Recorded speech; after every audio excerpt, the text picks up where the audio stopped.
The story starts in a hospital where our MC is playing games, but he is bored of every game. Then he finds a game called Dungeon and Stone on a forum. It's a 2D pixelated game, which he doesn't usually play, but since it's free and he's bored, he decides to give it a try. It's a rogue-type game where if you die, you have to start over from the beginning. Without noticing, he plays it for hours and becomes addicted. He plays it everywhere he goes for 9 years. Finally, after 9 years, he reaches the final boss room. After opening it, he receives a notification that the tutorial is complete. Suddenly, a light emanates from the screen, and he is sucked into the game world. He opens his eyes and finds himself as a barbarian, standing in the coming-of-age ceremony where barbarians choose their first weapon before entering the dungeon. He is shocked and wonders what is happening. Suddenly, a barbarian near him shouts, "It's the game! It's Dungeon and Stone!" After hearing that, the barbarian chief arrives and asks who shouted. The MC points towards the player in fear. The chief approaches the player and chopped his head off and announces that he was possessed by an evil spirit. Realizing that if he stands out, he will die, the MC faces a problem. He doesn't know his name. If he doesn't go when called, he will die. He starts to think of an idea and comes up with a plan. If someone else doesn't respond within 2 seconds, he will act. After some time, a name is called and no one responds. So he goes up on the stage and luckily he gets it right. It was his name. Finally, he discovers his name is Andel's son, Bjorn. With his years of experience playing the game, he chooses a shield as his first weapon because it offers the most survivability. After everyone chooses their weapons, they select their leader, Venom's third son, to guide them towards the dungeon. Because everyone that have gone through coming-of-age ceremony will enter the dungeon. However, after some time they get lost on their way. They decide to choose another leader, Feneline's second daughter Aner, but even she gets lost. Seeing their intelligence, the MC decided to help them and suggests her that they should follow other species to reach the dungeon gate. Aner likes his idea, and they start following other creatures until they finally reach the dungeon gate. However, upon reaching the gate, the MC starts feeling fear. But he have no choice but to go inside because all the citizens of the city need to pay taxes starting from the age of 20, and failure to do so results in execution. Since he is a barbarian, it is impossible for him to find a normal job, and the labyrinth only opens once a month. So he has to go now, but his feet aren't moving because of fear. Then Aner gives him some encouragement, and also thanks him for helping earlier. After that, he gathers his composure and enters the labyrinth. However, instead of transported to the start area, he is transported to an area with complete darkness. Just as he took a few steps, a trap set by a cunning goblin snapped shut beneath his feet. Pain coursed through his body as he began to bleed profusely. The goblin, reveling in its victory, shadowed Bjorn's every move, eagerly awaiting his impending demise. Aware of the goblin's presence, Bjorn feigned weakness and collapsed to the ground, his breathing shallow. Seizing the opportunity, the goblin threw a rock at him, testing to see if he was truly dead.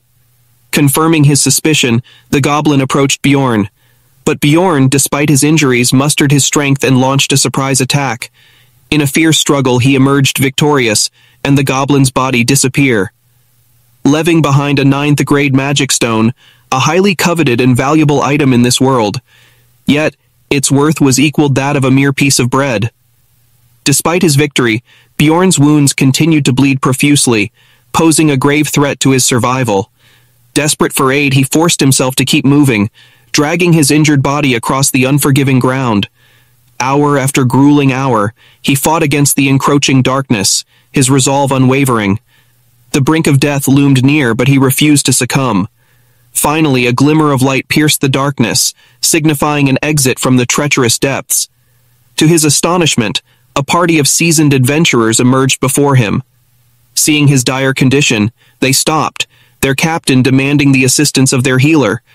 However, much to their dismay, the healer refused, unwilling to use her limited holy power on a stranger. Undeterred, the captain turned to another party member, asking him to give a healing potion. Reluctant due to its cost, the party member initially refused, but the captain, demonstrating his leadership, promised to repay the debt in due time.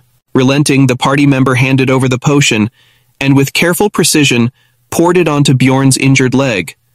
Unbeknownst to many, potions in this world inflicted a searing pain when used, making them impractical for use in the midst of battle. The healing process was arduous, but Bjorn endured the agony, his wounds slowly closing under the potion's influence. Grateful for their aid, the captain inquired how he had arrived before him. He wondered if there was a hidden shortcut he had missed. Bjorn, tell them what happened, after listening his explanation. The captain explained that such occurrences were exceptionally rare, happening only once or twice every 100 years. Bjorn couldn't help but reflect on his ill-fated luck. With their paths diverging, the party bid him farewell, and Bjorn resumed his exploration of the illuminated area. With a renewed sense of purpose, Bjorn ventured forth, his eyes scanning the surroundings for any signs of danger or opportunity. He knew that the light before him marked the beginning of a new chapter, brimming with challenges and untold treasures. Armed with his resilience, honed skills, Bjorn prepared to face whatever awaited him in this enigmatic realm. Little did he know that his journey had only just begun, and the trials ahead would test him in ways he could never have imagined. After his near-death experience, he kept running into goblins. They keep coming. At first he was nervous, but after some time, goblins are no threat to him, and traps are randomly placed in the open. The only problems were food and water, because the food he got from the deputy chief was lost when he was crawling on the ground. Only 2 days' worth is left, and the chief did not give any water, so he has to find it in the labyrinth. So he starts searching, and after some time, he finds the water, but there was already someone else there. But he left himself. After that, he drinks water and started counting the magic stones he collected, and there were 44 stones. And now he started to feel tired and started to feel sleepy. There are 2 ways to sleep in the labyrinth. First, live your life in the god's hands and sleep. Or second, find allies to protect each other. He tried the second option, but everyone got scared because of his looks and all the blood all over his body. Then suddenly, the man from before comes and asked him if he is looking for an overnight companion. After hearing that, MC got angry. Then he explained that he thought that they could take some sleep while protecting each other. Then MC understands that it was called an overnight companion, and he thought he was saying After that, he agrees, and they play rock, paper, scissors to determine who will sleep first, and MC lost. So the man gives MC a watch and asks him to wake him up after 2 hours. After 2 hours, MC wakes him up, and now it's his turn to sleep, but he can't believe in a stranger. So he pretends to sleep to see if that man does something, but he doesn't do anything. After 2 hours, they change turns again, but MC is frustrated because he didn't get a single minute of sleep, and he was so sleepy that his eyes closed, and MC falls asleep. Then suddenly, that man wakes him up.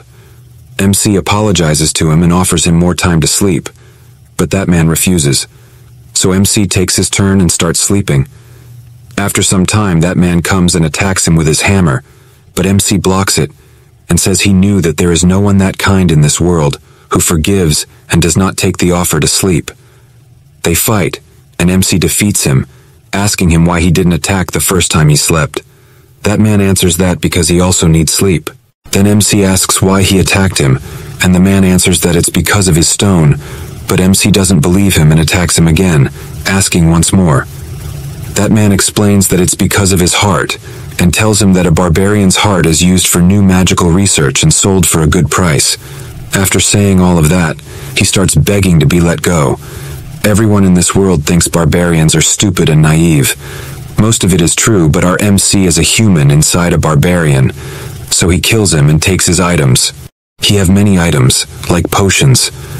MC starts to think that after only a few hours since he came to this world, he killed someone, and only after killing a man, he is now living like a man. After that, he started to hunt again, and goblins started to come in pairs because it's the second day, but it's not a big problem for our MC. He hunts for 14 hours, but now he started to feel very tired and needs sleep. Because of the previous incident, this time he chose the first option and tried to sleep alone, hoping goblins won't come, but goblins keep coming. After some time, he just closed his eyes, but a goblin attacked him and just missed MC's neck because of height.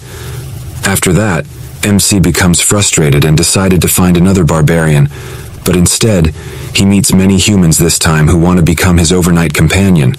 Maybe because this time he is looking good and didn't cover in blood. But he refused them all and told them that he is looking for another barbarian. Then one man tells him that it's going to be hard to find because most of the barbarians quickly go up to the second floor. Then MC realizes that it would be embarrassing for someone of their build to struggle on the first floor. So he starts to look for any race other than human to become an overnight companion, because every race has a special trait other than human. After some time of searching, he finds an elf. She was injured and afraid. Then MC goes there, and she instantly starts to beg him to let her live. Then MC tries to comfort her, but she gets more scared and says that even if he is a barbarian, let her live just once because she has a younger brother to take care of. Then MC starts to think about what barbarians do. So to make her let her guard down against him a little, he gives her some healing herbs and some bandages he got from the men from before, and asks her to treat her wound first while he stands guard. After she finishes treatment, he introduces himself, and she also tells her name, Erwin. Then he asks her why she is so afraid of him. She tells him that he is a barbarian, and barbarians and elves had a very big war in the past, and now they are hostile towards each other. She says she doesn't care about this, and asks him to let her go. MC didn't know about it. All he knows is that elves and barbarians have a good relationship, so he does not know which timeline this is compared to the game he plays. Then he tells her that he also doesn't care about it, and asks her to become his overnight companion. I know it sounds weird. After thinking for some time, she agrees, but asks him to make an oath on his warrior's honor that he will not harm her, and she also makes an oath in the name of her tribe. Then both make the oath to not harm each other. Then our MC decides to sleep first, and she agrees. So he gives her the pocket watch and asks her to handle it with care because it's expensive. At first he thought that he would pretend to sleep for 10 minutes, but he instantly falls asleep. Then after 2 hours she wakes him. Then he realizes that it's all because of the blanket and the bag, and if Hans, the man from before, lent it to him, he would definitely die there. So he decides to lend them to her, and just like that, they both take a few turns, and now there are only 10 minutes left before the last turn. Then 2 men came there and asked Bjorn what his relationship with the elf was. He told them they were overnight companions. Then they asked how much time was remaining. After hearing that, Bjorn told them it was none of their business and that he was not obligated to tell them. He scared them away, and they left. After that, Bjorn tried to wake up Erwin, but she pretended to sleep. Bjorn forcefully woke her and asked why she was pretending to sleep. She answered that if she got up, he would leave her because their partnership would end as soon as she woke up, and he would leave her alone. Then Bjorn asked her what happened with those 2. She answered that she didn't know them, but they were probably from the same group called the Crystal Union as the human who tried to hurt her. After hearing that it was a whole group, he first thought of parting ways, but this beautiful elf was only 20 years old, and that was reason enough for a man of culture to help someone. So he decided to help her and asked for her full story before deciding. She got really happy and told him that she had met them on the first day inside the labyrinth as overnight companions. And when she was sleeping, she felt a gaze behind her. Only later did she find out that he was a manager of a clan doing business on the first floor, and somehow she managed to escape. Since then, they had been chasing her. Then Bjorn asked how they were able to chase her in the labyrinth. She told him that they were probably using message stones, which allow communication when synchronized prior to usage. Their range is up to about 300 meters. It was a device that didn't exist in the game, so he was a little shocked. Then Bjorn asked her why the members of the Union continued to chase her, when it didn't seem like she had done anything wrong. She told him that while escaping, she swung her knife around and accidentally cracked one of the assailant's ears. Bjorn felt bad for that man, and she was laughing while telling him all this. Suddenly, she felt someone following them from behind, about 150 meters away.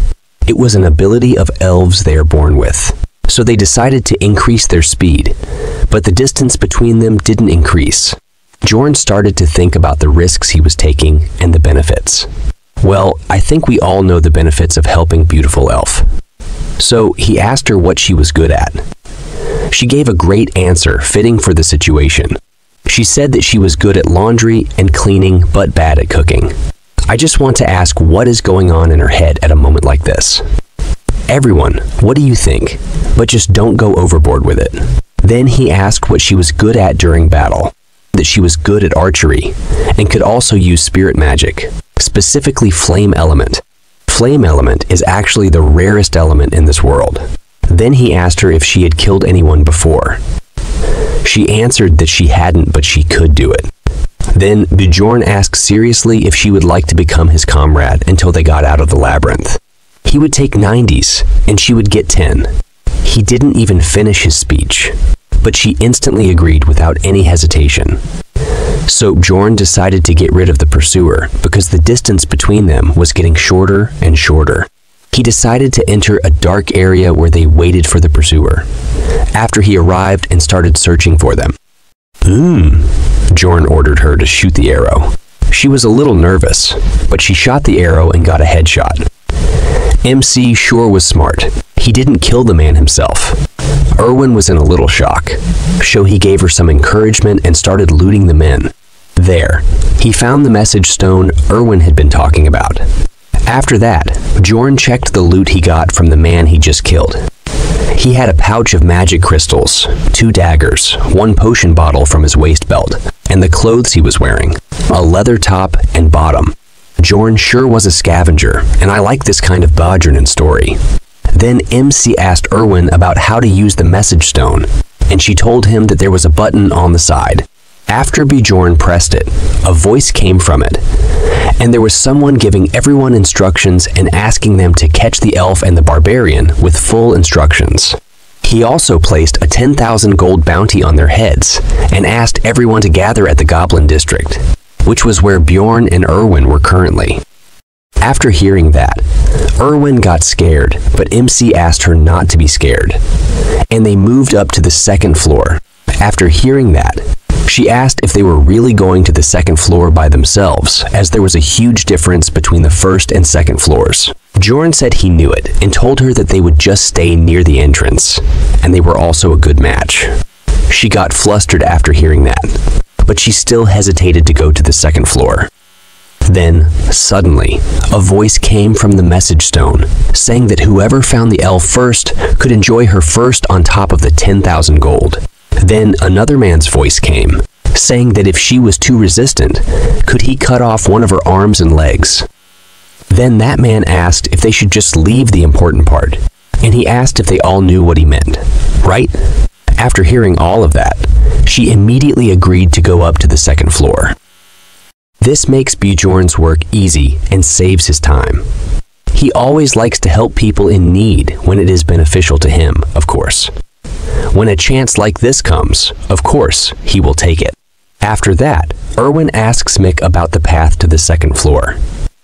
Bjorn said that he doesn't know the specific path, but the dungeon is designed in such a way that if you keep following the darkness, you will reach a portal, since the darkness represents a path that leads you to the upper floors. Suddenly, Erwin stops Bjorn because there was a trap. After seeing the trap, Bjorn remembers the dark past and that he just walked a few steps before stepping on one, but they only appeared now after so late. Then he realizes how unlucky he was. Then Erwin asks Bjorn to let her handle it and he should rest. Then Bjorn told her not to use spirit to save strength. With her clumsy look, you can understand what she is going to do. After that, she goes near the trap and suddenly 2 goblins attack her, but she was ready in counter. Attacks them and kills the first goblin. Then the second goblin. Then the second goblin tries to attack her, but she quickly finishes him too. After that, she gives both stones to Bjorn according to the agreement of 9-1, and she seems very happy about it, saying there's something her younger sibling has been asking for. And if they keep progressing like this, she can earn a little bit too, right? After hearing that, Mick feels like she is trying to insult him. I also feel the same. But she's got a point there. Then a voice from the stone comes again, saying that they are raising the bounty on the elf to 20,000 gold, dead or alive. After hearing that, Erwin gets scared again. Then Bjorn asks her not to worry, and says there's no one who will search in the dark for them. And these bastards don't have the best teamwork. That's all he said to her. But inside his mind, he was thinking that it's suspicious, that all things are going too well. He was just thinking, but suddenly, Erwin shouts, "There are ghouls." After seeing them, Bjorn starts to think, how are the ghouls here? On the first floor, there are different monsters based on the direction you go, and ghouls are supposed to be in the south. They've come too far after roaming for so long, but actually, it's a good thing for Bjorn. Maybe you guys are thinking about what level Ma currently is, right? To know that first, I'll explain the experience awarding system for the dungeon in stone. You are only awarded for the first time you defeat a monster of the same species. But if they are from a different rank, you can also gain experience. For example, if you kill a goblin and a goblin chief, they are both considered different species, and you gain experience from both of them the first time you kill them. Meaning you need to defeat as many species as possible in order to level up, so Mick is just level 1. And by the way, a personal question, I'm also thinking of making a similar game, but in 3D, of course. So can you guys tell me which platform I should create it on? The mobile version will have lighter graphics compared to the CC version. Also, tell me all your ideas about gameplay and everything else. And if you guys want, I can make another channel where I'll share my progress on it. Now, let's get back to the story. Erwin said she will handle it alone, but denied it, asking her to cover from behind. After Bjorn comes within a certain range of ghouls, they attack him. And why is their hair like melting cream on top of a cake? Well then, the fight begins. And it was a piece of cake with Bjorn's power and Erwin's artillery. After that, they keep walking towards the north until the 3rd day. Then Erwin sees blood on the ground, and it was not Goblin's blood. After following the blood trail for some time, they find a sandal. And I think everyone knows about the dark past of Mech. After seeing that, the portal was less than 10 meters away from his starting point, and if only he had gone in the other direction. Just how much bad luck does he have? Because anyone who opens the portal first to the 2nd floor gets 2 experience points. And as I told you before, you can only earn experience points 1 time from the same species, so it's very hard to level up. But you can earn these experience points every time the labyrinth opens, and it becomes a kind of race.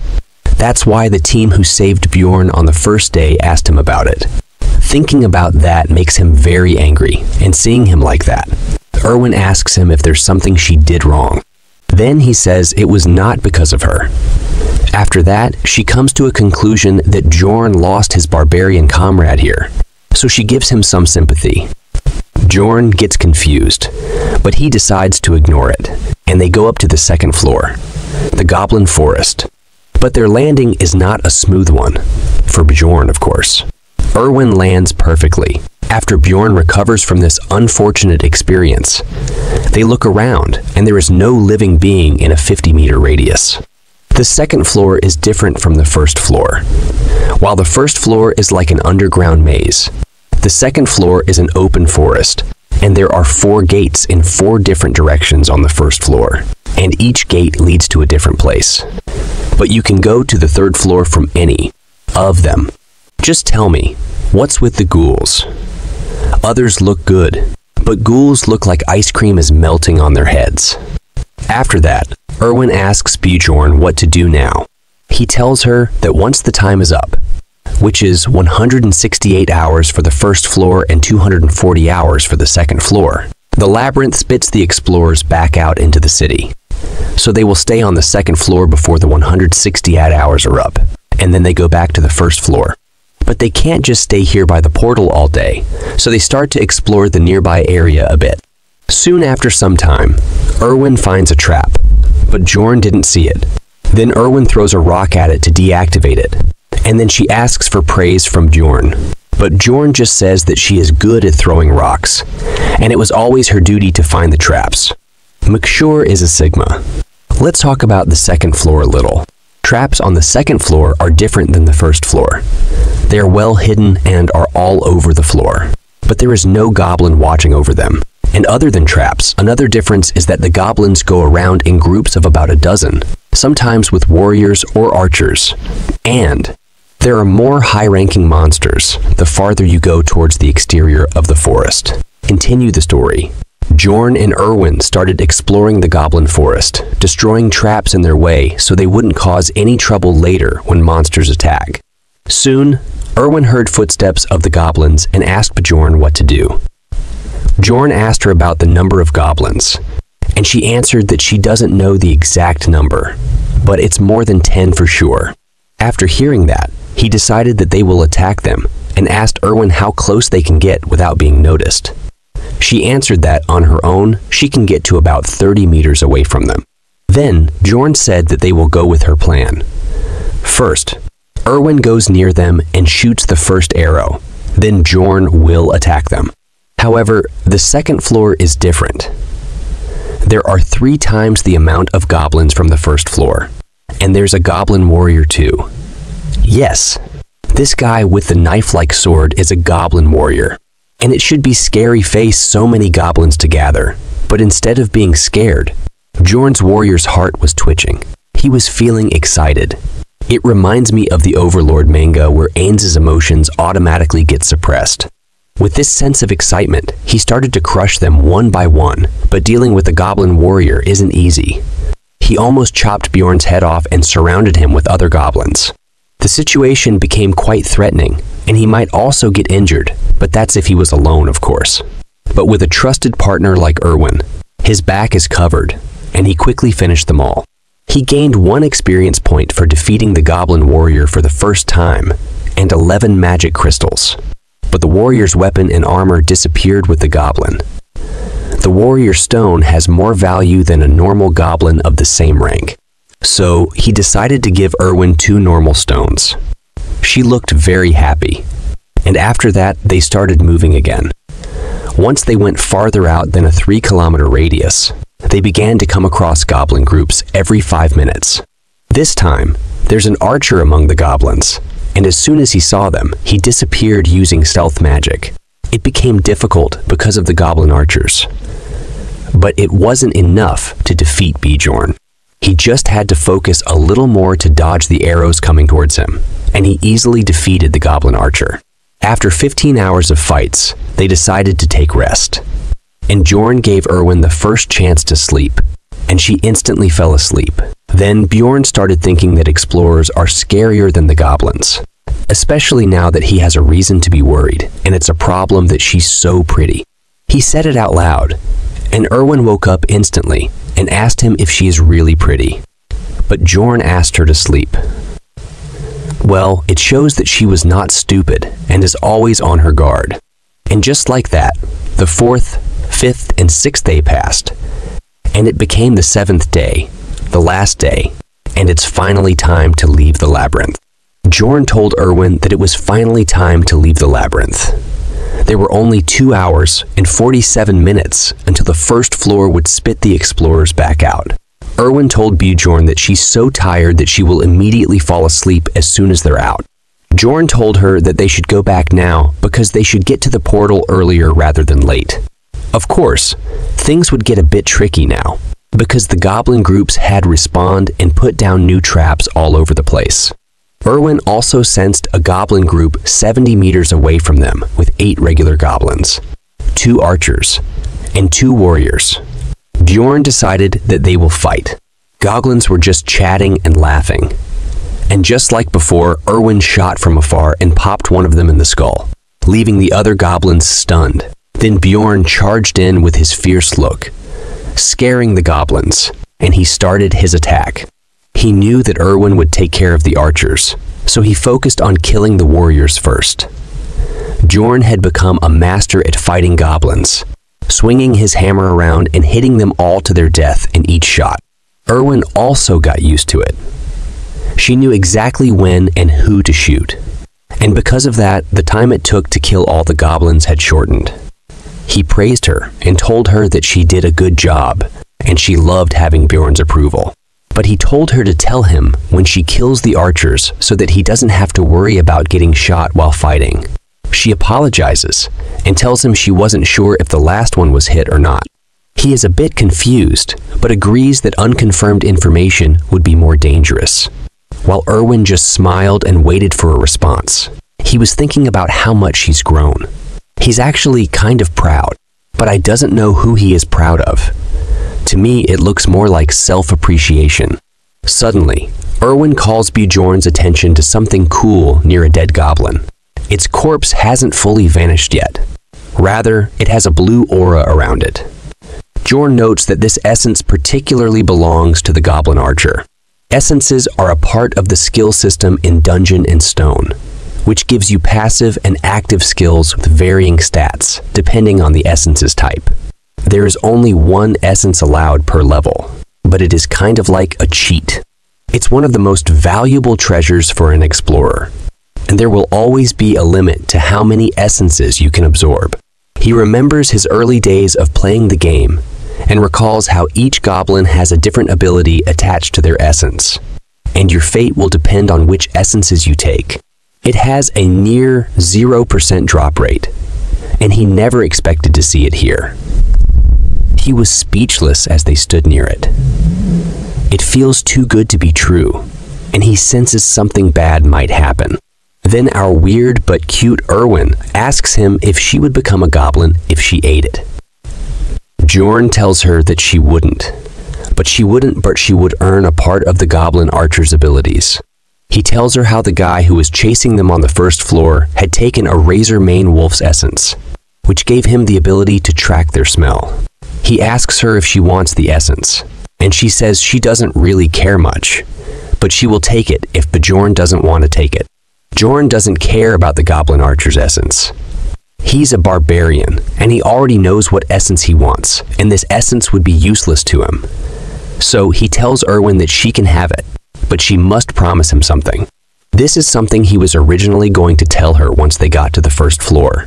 But right as he was about to speak, they were interrupted by a man calling out to them. It's a group of explorers.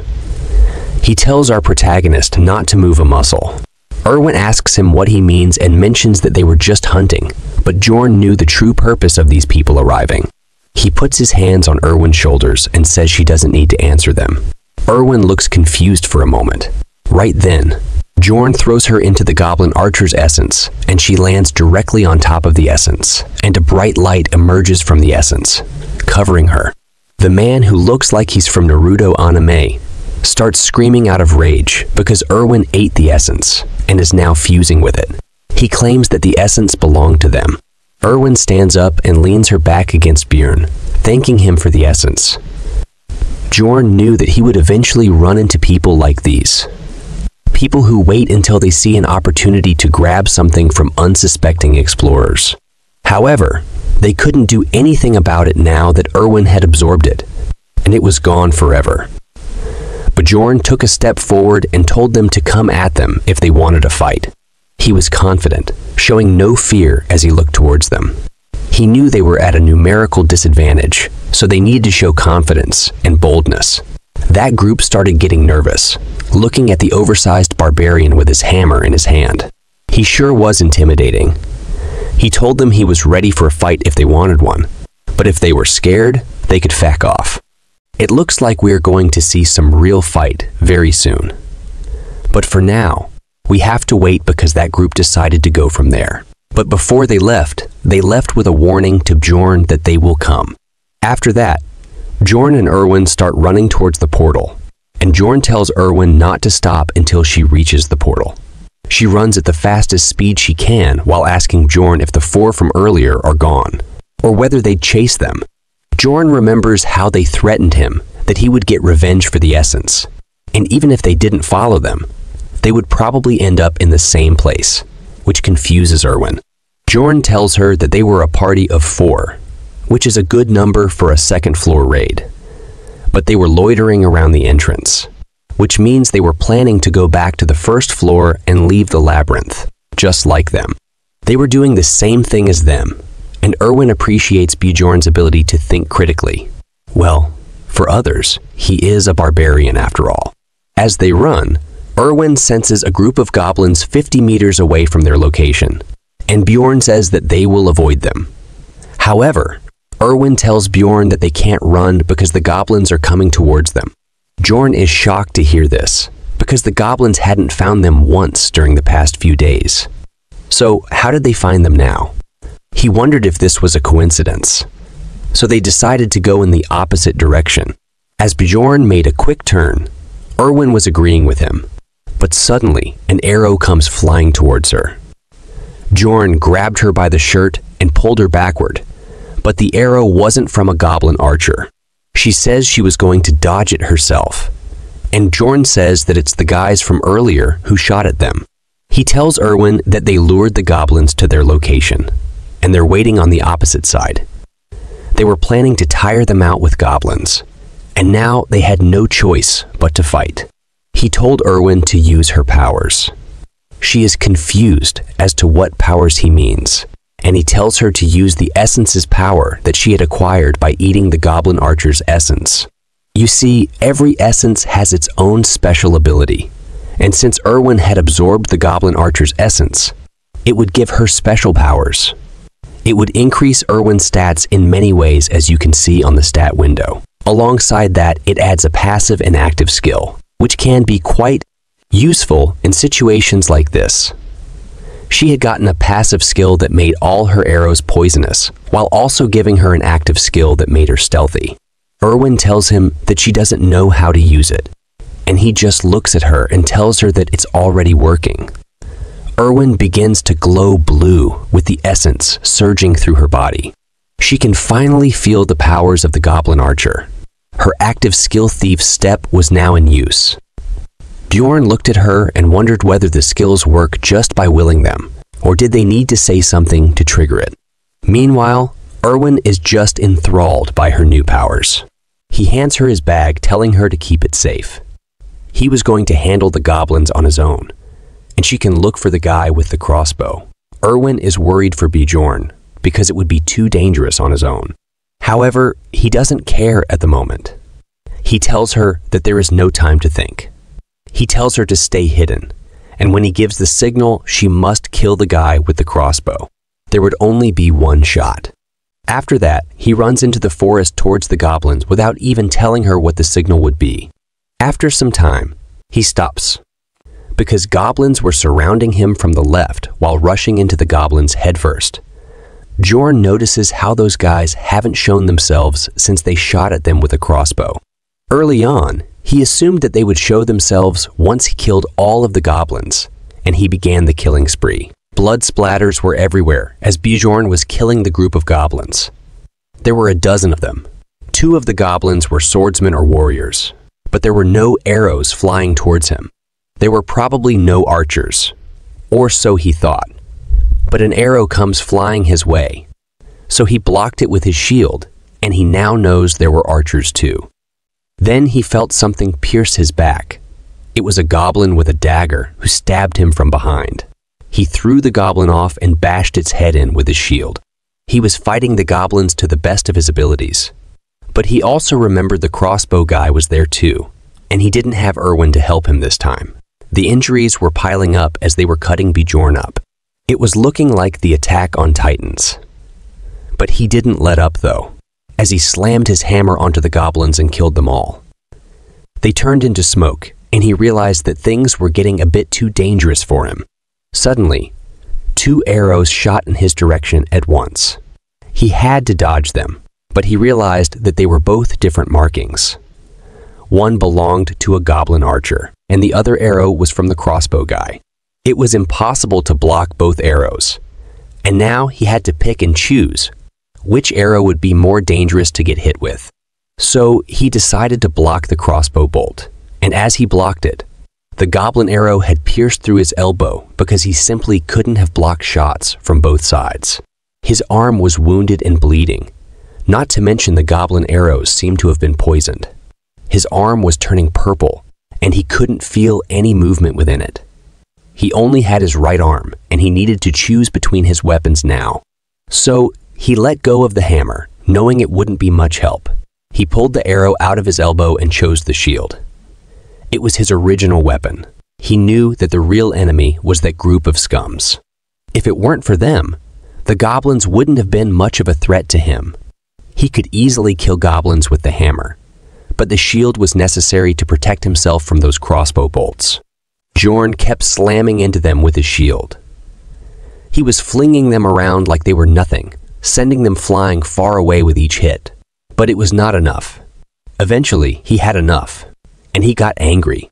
As he gave the goblins an angry look, the remaining goblins began to run away.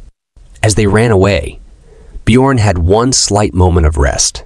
He managed to hold on long enough, and he knew he didn't have to chase them down. The group started to emerge from the bushes. They were hiding in there for too long. Their leader smiled and looked smug. He respected Bjorn for getting rid of all of those goblins on his own. He found it impressive and quite unexpected as he walked out with his two other companions. The crossbow guy didn't come with them, but he noticed and asked him the whereabouts of Erwin. With anger, he just tells them to come and fight him. Then their leader says that it is truly impressive that he still has energy despite fighting all of those goblins. However, he was sure that Bjorn was severely injured by this point, and gives him the option to tell him where Erwin is, and they would let him go. Bjorn smiles. He wondered if they thought he was stupid, but Bjorn, laughing, annoyed them, and they decided that they should fight him first and torture him later for the answers. He tells his crew not to let their guard down, even if Bjorn is injured. They were going to take this fight the same way as they would while hunting a giant monster. They decided to rush and attack Bjorn as he held his shield up, ready for their attack. But his situation was dire. His left arm wasn't moving, and he was going up against 3 explorers. He wondered whether Erwin found the crossbow archer yet, but he needed to send the signal now. But he knew that the signal had to be something unique, something that this world's people would recognize.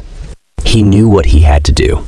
He smiled as he raised his poisoned arm up and showed them his middle finger.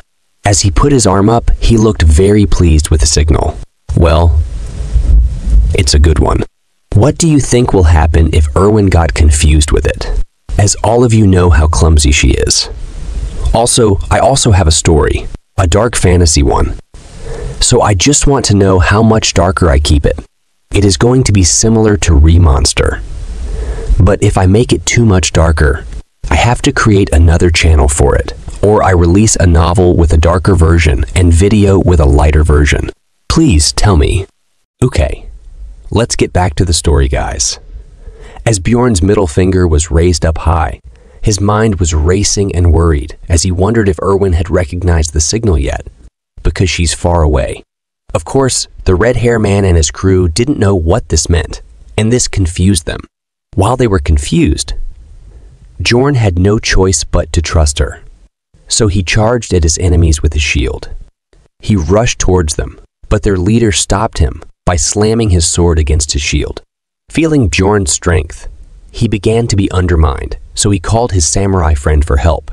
While Bjorn was focused on him, the samurai came in swinging his sword, slashing at Bjorn's shield and pushed it out of the way. Bjorn could feel the power of the samurai warrior, but he knew that he couldn't back off. So he decided to be aggressive towards the samurai, but the samurai easily dodged his attacks. However, hitting them is not his original goal. He wants to distract them to make an opening for Erwin. In the midst of the fight, he couldn't help but worry about Erwin. He was worried that she might have been defeated by the crossbow guy. But as he fought, an arrow came flying from behind them. It surprised everyone because it was a crossbow arrow, and it was coming towards their leader. But it was blocked by the shield guy of their team. The shield guy told his squad to focus on Bjorn, and he would focus on blocking any of the arrows coming their way. Both of them rushed towards Bjorn. Bjorn stopped the attack of the red-haired guy with his shield, but he had no chance to fight against both at once. As the samurai guy ran towards him, ready for a killing blow, Bjorn knew what he had to sacrifice. So he protected his back with his left arm, though the poison had already made it useless for this fight.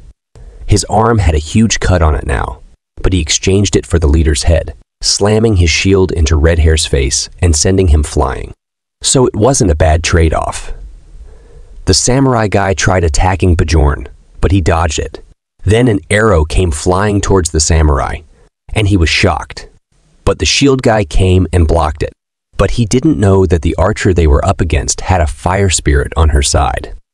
Before Bjorn could do anything, another arrow came flying and pierced through the unshielded guy's shoulder. After seeing that things were not looking good for them, Red Hair decided to run off and go after Erwin. Bjorn wanted to go and stop him, but he knew he couldn't risk going after Red Hair, so he decided to trust Erwin to deal with him herself. He locked his feet into the ground and attacked the samurai guy with full force, but the samurai dodged it at a last moment. However, the samurai was not Bjorn's target from the start. He was aiming for the shield guy. Now, it was just Bjorn, and the samurai left standing. They clashed again, but Bjorn could see that the samurai was trying to buy time for Red Hair to come back, so he decided to finish it in one shot, even if it was dangerous. He pretended to swing his shield, but instead he threw it towards the samurai's head, hitting him hard. But if he missed, it would become dangerous for him. Now, he grabbed the samurai guy by his collar, and Bjorn knew that he didn't have much strength left and was about to die if he messed things up. So he lifted him up and pulled him towards his face and literally bit his tongue out of his neck.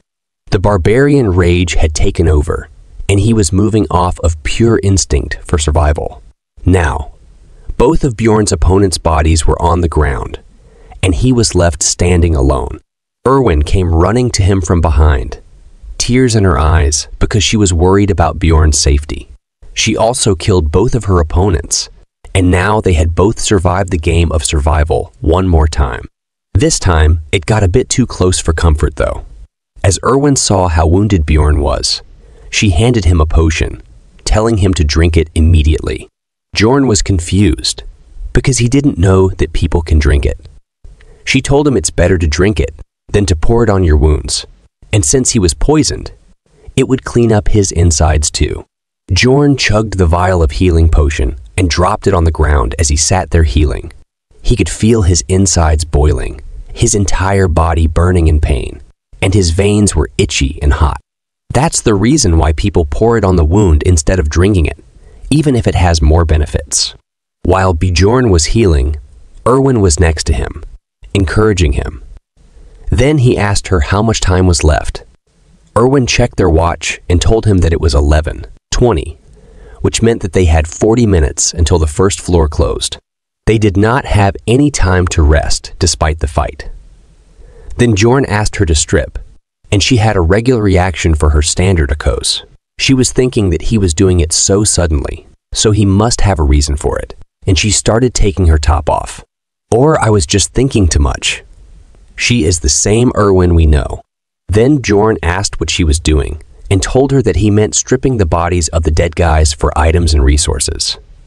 But now that they had only 40 minutes, Bjorn decided to just take their equipment, magic crystals and backpacks. They didn't have time for other things. So Erwin went to get Red Hair and Crossbow Guy's things too. They had only 34 minutes left when Erwin came back with all the stuff. After that, they ran through the forest at top speed. There was only 1 minute left, but they got to the portal of the first floor, and then they jumped into the portal. They managed to come back to the first floor in time. Erwin rejoiced in their success. She had lots of fun. Meanwhile, Bjorn still wondered how she managed to land perfectly every time. She told Bjorn that he did a great job. Then he told her that she did a great job too. Then she leaned in close to Bjorn, asking him what he wanted to say earlier before. But there were less than 10 seconds left before the labyrinth closed. So he told her that they should talk once they were back in Raftonia, but they would both emerge at different locations.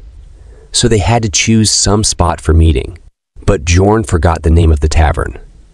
There was no time left, and he was scratching his head in rage because he couldn't remember the name of the tavern. Finally, He remembered and told her to meet him at the Black Whale Tavern once they were out. She happily agreed to it, and their time together in the labyrinth ended. The labyrinth began to close, and he was being transported back to Raftonia. Bjorn emerged back in the city filled with explorers. Now the story is going to be more interesting, my horny friends. But for now, he was back in Raftonia amidst the hustle and bustle of people. It's a place filled with a tremendous amount of people because all the explorers are gathered in one place. But for now, he began to reset his clock because time in the labyrinth flows differently than in the city. No matter how many days you spent in the labyrinth, once you come back to the city, it's always noon on the next day. And you have to reset your clock so that it points to noon. I was curious about one thing. If no matter how many days you spent in the dungeon, you come out the next day and the higher the floor, the more days it takes to close, does it mean you age faster compared to the person outside? Or does the age of the person inside the dungeon not increase? Think the second option is more reasonable. What do you guys think? Let me know in the comment section. Let's get back to the story. In the crowd, he saw a tall barbarian calling out to him, and he wondered what this guy's name was. As the two men shook hands, Bjorn remembered his name as Vanon's second son, Karak, but he was actually the third son. Well, Bjorn always does that. Then another one came, and he was glad to see both safe. This guy's name was Serum, and the name reminded me of something. What about? After that, within a moment, a crowd of barbarians gathered around, surrounding Vanon's second son, Karak, talking about their experience in the labyrinth. He sure was a popular guy, but Bjorn didn't seem to be happy about it. They were having a whole reunion, but I didn't see Aner anywhere. Maybe we'll see her in the future. For now, one of the barbarians challenged Karak to a duel, and Karak accepted it, which was a celebratory barbarian thing. So they all decided to head out to the bravery checkpoint, where they could get their magic crystals counted, as well as talk some more and share their experiences as they walked away. They asked Bjorn if he was coming with them. It didn't really seem like he wanted to, but he obliged anyways, because what else could he do? At the register table, a lady was counting all of the magic crystals. Some had 20,000, some had 30,000, and at the end, Vanon's third son, Karak, stood above them all with 40,000 magic crystals. Everybody was cheering for him, calling him the warrior of warriors. Then Bjorn walked up to the register and dropped a bunch of bags on the counter. The cashier lady began to calculate. She was so fast that Bjorn was left shocked. After the count was done, it turned out that Bjorn had 182,413 magic crystals. Hearing the numbers, Bjorn was also in shock. After hearing that, they gathered around him and started cheering for him. They also noticed his equipment and bag and started saying that they were jealous of him and that he was a true warrior. All of them were truly happy for him. He was being lifted up and thrown in the air by a crowd of barbarians. And he enjoyed that moment. But people started to complain about it. So the squad decided to hang outside of the checkpoint while some of them stayed inside the building to get their magic crystals counted. As they sat on the steps, Bjorn decided that he should follow all the other barbarians because there might be something left to do that he doesn't know about, and he doesn't want to take the risk of getting exposed. So he would wait for them to return and stick with them. In the distance, he saw a group of elves hanging out. In that group, he saw Erwin. She was talking to her friends about how she learned to control spirits, and they applauded her. Bjorn felt envious because she hung out with that sort of crowd. But he was surrounded by the savages instead. He noticed that she looked at him and waved stealthily from afar, trying to hide her connection with him. He quietly told her to meet tonight, and she agreed. Then the elf lady asked Erwin if she knew him. She denied it immediately. Meanwhile, the same happened to Bjorn. Karag asked him if he knew the elf, but Bjorn said no. Of course, barbarians are free, spirited and loud, and this guy straight up shouted that there's no way a #1 warrior like him would hang out with those cowardly earheads. This pissed off Erwin's friends, and the mood became tense all of a sudden. But she didn't escalate the situation. Bjorn was annoyed, but thankfully, the rest of the barbarians came out of the building. So Bjorn got up, telling the other barbarians that they should leave now that everyone's here. On the way, he noticed a child calling out to his father. The child ran up to his father and hugged him. They told each other that they missed one another. This was also a feature in the Dungeon and Stone game. Anyways, there were moments of joy once you came out of the labyrinth. People would meet their families and friends. However, there were also moments where people would die, and the repercussions of that could be felt. A woman cries to her husband's companion, begging him to tell her where he is. But the companion can say nothing because her husband had died. Another moment happens where a woman is crying as a little girl innocently asks her mother where her brother is. These moments of agony and sadness couldn't be felt throughout the 2D game graphics. But now, seeing it in real life, his feelings were in chaos. After some time, the barbarians raised their mugs to drink the night away, pouring liquor down their throats like true barbarians. Bjorn thought these guys were going to do something important, and he was worried he might miss a necessary step of sorts. But they were just trying to get drunk. He was angry looking at them, wasting his time. So he slammed his hand on the table and told them that he had somewhere else to be. Karak was shocked upon hearing this. The whole crowd became angry when they heard this. It looked as if they would kill him because he is the protagonist of the night and he is leaving. But they let him go happily while still calling him the best warrior. As he walked through the streets of Raftonia, he could hear the laughter and joy in people's voices. This place was peaceful, and he felt comfortable walking around. He thought that there were no monsters or humans that would harm him. As he looked around at stores, he felt the relaxation of being in a place that had rules and laws. In this place, even if he fell down on the ground, nothing would happen to him. Unlike the labyrinth, someone might even help him. Then he walked into a hotel to properly take a rest, then started thinking that this other world might be more barbaric than the 21st century Earth, but it was still peaceful. Then he got a room for himself so he could change and shower. All those near-death encounters in the labyrinth had made him realize that living in Raftonia might not be that bad. After he came out of the shower, feeling refreshed, and now all he wanted was a comfortable bed to sleep. But thoughts of his home were rushing through his mind. He still wanted to go home, even if there is no one to greet him at home. As nighttime approached, Bjorn woke at 9 at night, feeling fully refreshed and relaxed. He remembered that he came out of the labyrinth at noon, so he must have slept around 4 to 5 hours. It was now time to go meet Erwin at the Black Whale Tavern, but an old man told him that the Black Whale Tavern was sold off 10 years ago. Bjorn was shocked to hear this. Then the old man got more into detail. Apparently, the son of the original owner got into gambling addiction, ending up costing him the tavern, so the name and the owner both changed. Bjorn kind of expected it, but the game's version of Raftonia must have been years behind this one. Then he asked the old man the new name for the tavern. The old man told him the new name. The tavern was now called Python Path, and Bjorn had arrived at the place ready to meet Erwin. After seeing it, he wondered that the Black Whale Tavern used to look much different from this place in the game. He was glad that at least he can read this world's language, so he had to go to the library to fill his missing knowledge of this world. Then he entered, and this place was filled with people going wild. He immediately started looking around for Erwin, but she found him before he could. She called him over by waving her hand and saying his name. However, he noticed the elf lady from earlier was also there. The short-haired woman stared at him angrily, saying that he is the barbarian from earlier. He introduced himself as Jandal's son, Bjorn, and asked her who she was. She said she's the older sister of Erwin.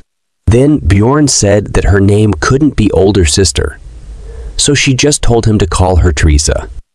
Then he remembered that Erwin's last name was Teresa, so this lady was trying to keep her real name hidden. He asked her reason why she was there. Then she stood up and slammed her hand on the table, She asked Bjorn why he called Erwin to such an inappropriate tavern like this last night, and then stood her up, making her stay the night out. And now he is asking what her purpose here is. She insults him, calling him a thick-skinned barbarian. Then Bjorn asks her what she means by it. Then she replied and said, "Are you trying to play dumb?" After hearing that, he got confused and asked Erwin how much time it has been since they got out from the labyrinth. She answers him that it had been 30 hours. Bjorn was feeling like an idiot right now. First, he thought it had been 4 to 5 hours. But nope, it had been a whole 30 hours. He realized the reason why he felt so refreshed after waking up. It was because he slept over a day. Seeing Erwin, he was feeling sorry, so he apologized and told them that he overslept. After hearing that, both of them were shocked, especially Erwin's sister, to see a barbarian apologizing. After that, in shock and embarrassment, she asks Bjorn why he would call Erwin. Bjorn could have given many long reasons, but he said he had no obligation to answer her. She can ask Erwin if she wants and piss her off again. She says he is just a beginner, and then Bjorn replies that she should throw away that kind of attitude unless she intends on taking care of Erwin all her life. Then she calls him a savage and slams a huge bag of 350,000 magic stones on the table. After seeing it, he feels like he is in K-dramas. Bjorn just stared at the stones, and this made Erwin's sister wonder why he wasn't taking it. She knew that he had a different reason for asking Erwin to meet. Does she think Bjorn is Johnny Bro or something who accepts any types of payments? Bjorn looked at Erwin and asked her if she agrees with her, but she doesn't know what to say, at least for a moment. However, Bjorn tells her that the deal for giving her the essences was that she'd help until he got the amount he wanted. After hearing that, Erwin was a little disappointed. Then Bjorn told her that they would also split the rewards 50-50. Erwin was overjoyed at first, but suddenly she realized something and asked for Bjorn's forgiveness because she wouldn't be able to go labyrinth exploring with him anymore. This made Bjorn wonder and puzzled because he thought that they were a really good and pretty compatible duo. Then her sister explained that she comes and explores the labyrinth with her from now on. She said that they were just following tradition and letting her go alone since it was her first time. However, she never intended on letting Erwin explore the labyrinth on her own. Bjorn now realized that she already had someone to accompany her through the labyrinth, and he was jealous of people with personal connections. Then she pushed the bag further towards him and said that if he understood, he should just take this pouch. But Bjorn stopped her and said that it was a result of splitting the essences in half. She responded that this was indeed because it's the loot they got together. But according to Bjorn, the bag was still lacking 280,000 stones because the promised share was 9-1. She smirked and slammed another bag with the remaining 280,000 stones on the table. He realized that this woman just tried to con him, and he kind of gets why the barbarians hated elves now. He immediately told her to get out if she is done here, so that he and Erwin can get on with the remaining private matters they needed to talk about. Of course, she wasn't going to move, but Erwin poked her on the elbow and told her that while she appreciated her coming here with her, she should go now. She wanted to thank Bjorn and say her goodbyes. This was one of those weird moments when you realize your younger sibling isn't a child anymore. However, she retaliated, pointing her finger at Bjorn and asking him to swear that he won't sleep with Erwin. If he agrees to swear, she will leave immediately. Erwin was embarrassed and shocked that she would say that out loud. Meanwhile, Bjorn wondered if that meant that all the other options were still on. She told him to swear. It didn't mean anything to him, but he swore on his warrior's honor. But Erwin looked most disappointed. After that, she decided to leave, but she still had something else to say to Bjorn. She turned around, thanked him for saving Erwin and keeping her safe in the labyrinth. Erwin slammed her head on the table in embarrassment and was worried that she might have upset her sister. She had never spoken up for herself like this before, and if she was mad at her now. Bjorn told her that she didn't look angry because she was smiling and told her not to worry about it. Erwin remembered and apologized to him that they won't be able to be a team again because she had made up her mind to work with her sister a long time ago. He told her that she didn't need to apologize. Bjorn was a considerate and rational guy. Even he wouldn't have rejected the offer either if some high-level elf offered to carry him. Then Erwin pulled out another bag of 63,000 magic crystals. These were from the loot that they got from the redhead and the crossbow guy, and she had already taken her share, so this was all that was left for him. She also told him that she left the 2 backpacks that she took off at her place, and there were a bunch of things there. So she invited him to take a look for himself tomorrow. Bjorn was surprised that she knows what he wanted to ask without him mentioning anything, but he was disappointed that he already had to give her up as his teammate. Then Erwin asked the last question, and she asked him how she should repay him. He was confused. Then she explained that she had told him that she would repay him for helping her. This is the reason why her sister made him swear that he wouldn't sleep with her. For a moment, Johnny Bro took him over. However, he just told her that he couldn't think of anything at the moment and then asked her if she wanted to eat anything. She told him that she wasn't hungry, so he decided that he would just order for himself because he was starving. This brought an idea to Erwin's mind. She said that she wanted alcohol. She hadn't taken a sip of alcohol yesterday because she wanted to drink the first return drink with him and truly celebrate with him. Bjorn remembered that return drinks were a culture in the game, especially for elves who only lived in their shrines until they were adults and put huge importance on the first return drink.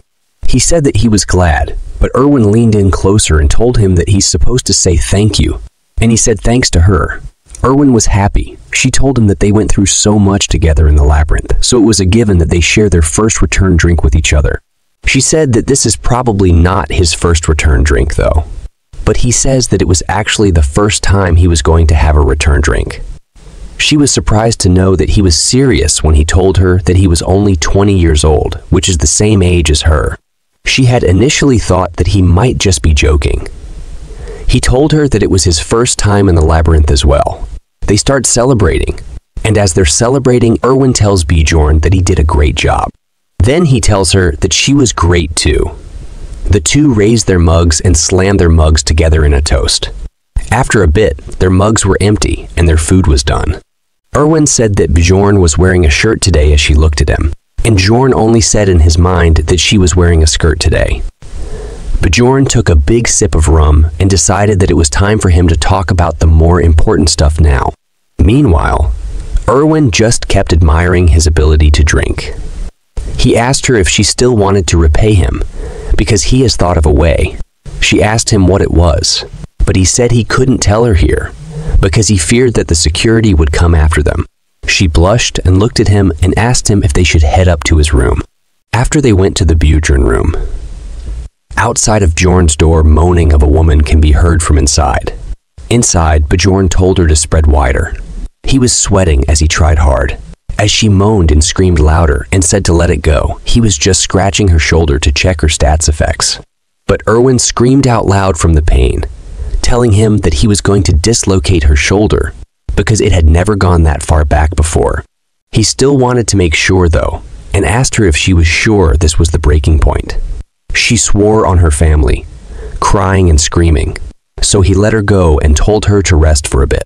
When he let her go, she was in complete shock at being alive. She thought she would lose her arm and life from all that. She looked annoyed and disappointed. She wanted to know if he asked her to come to his room just so he could check her abilities and stats. Then he said that ability use wasn't allowed within the city, and he really wanted to check the difference in her body after the essence. But in reality, he wanted to check the difference between the game and real life. He did this because Dungeon and Stone was not a user-friendly game. There were 3 main stats: body, mind, and ability stats. However, there was a plus icon on the side of each of the main stats, and when you press it, there are thousands of detailed stats. For example, if stamina were to increase, you could carry heavier items and perform better in physical attacks. This was the reason that different characters were capable of different things, despite the numbers of their stats being the same. Bjorn has come to learn of this because he practically put his whole life into the game. But there were still stats that had effects he still did not know about. Erwin was hoping and asking if there is something else they are going to do. Meanwhile, Bjorn was there wondering about the obsession stat that came with the essence Erwin ate. He doesn't know much about it except that it was a low-ranking stat in the mind stat, and that's all he knew about it. So he asked her if she felt a change in her mindset after she left the labyrinth. Did she start overthinking about something or having patience issues? He needed to know more. She wasn't sure. Still, she remembered that she had a desire for cookies right as soon as she came out of the labyrinth. She did not like them before, but she ate a bunch of them when she came back. He wondered if the obsession stat increased desire, which is probably a given. There were still other stats he didn't know about, so he had to take it into consideration when choosing the essence. Maybe this is the reason why she is so horny for Bjorn, because of the obsession stat. As he was thinking, the horny elf pulled his shirt and said she was sleepy. There were still things he wanted to check, but he couldn't anymore, so they decided to sleep, putting out all the candles in the room. Bjorn closed his eyes, ready to relax. In that moment, he remembered something he had sworn on. As Erwin slept leaning on his chest, he remembered that her sister had made him swear not to sleep with her. But he said to himself that she probably meant the other kind of sleeping together. They got up early in the morning and had brought all of the loot back to Bjorn's inn. Erwin asked Bjorn if he was going to sell everything. Bjorn told her that he was going to sell most of it, except for a few items. Erwin had her eye on a piece of gear, a leather outfit, and a belt. She asked him if she could have it. He told her that she can have it if she subtracts its cost from her share, and she agreed. Later on, they went to a merchant shop where they sold all of the extra equipment for a good amount of money.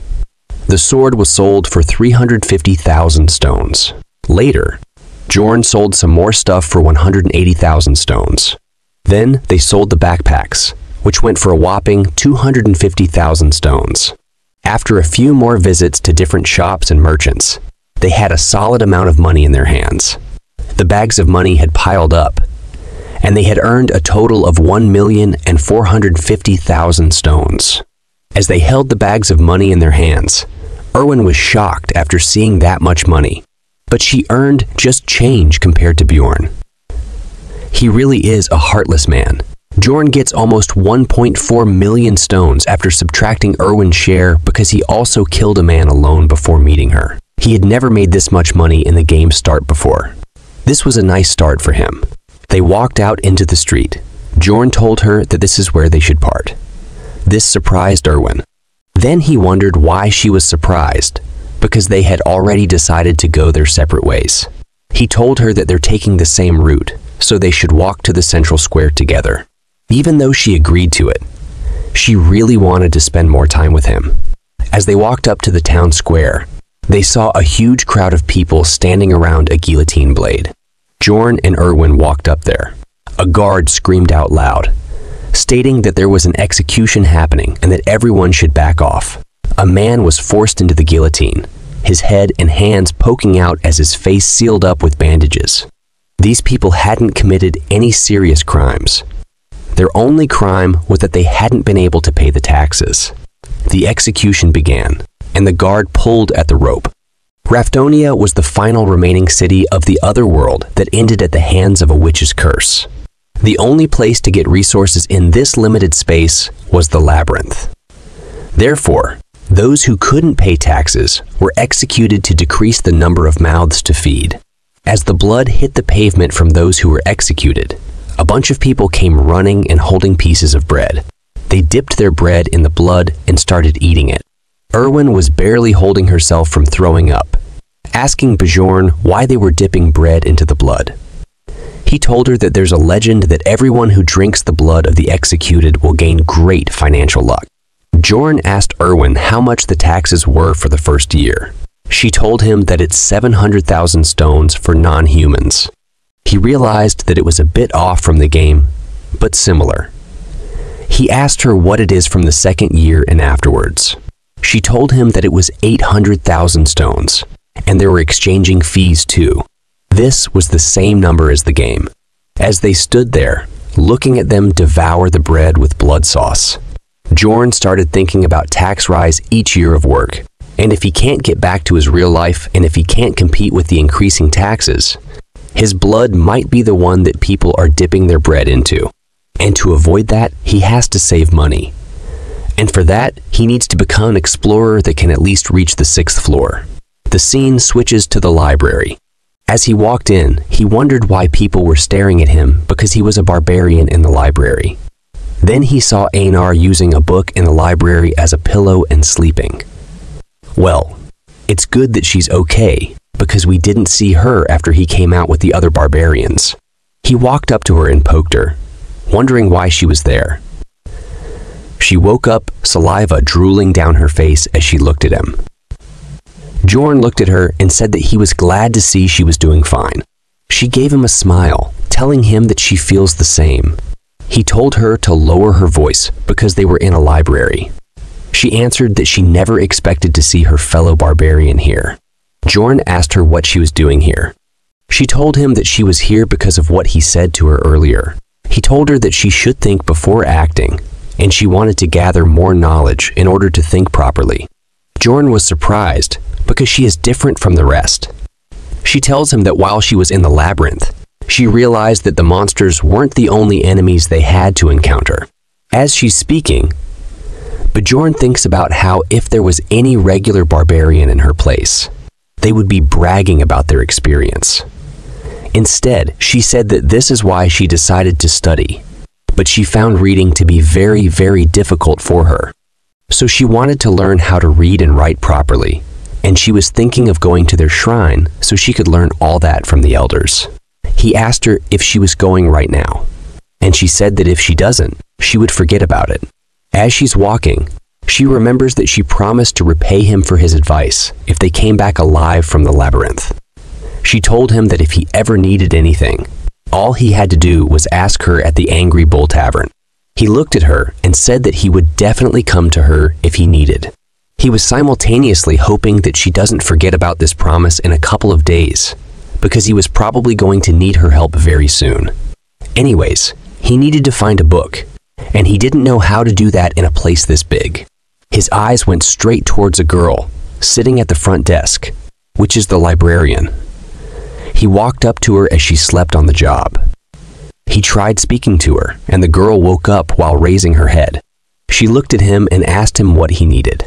He tells her that he's looking for a book, one that is related to history, but she interrupts him and casts some spells, conjuring up a weird ball of light that starts floating towards Bjorn. He's confused about what magic she cast. Then the ball of light shimmers its way into his chest.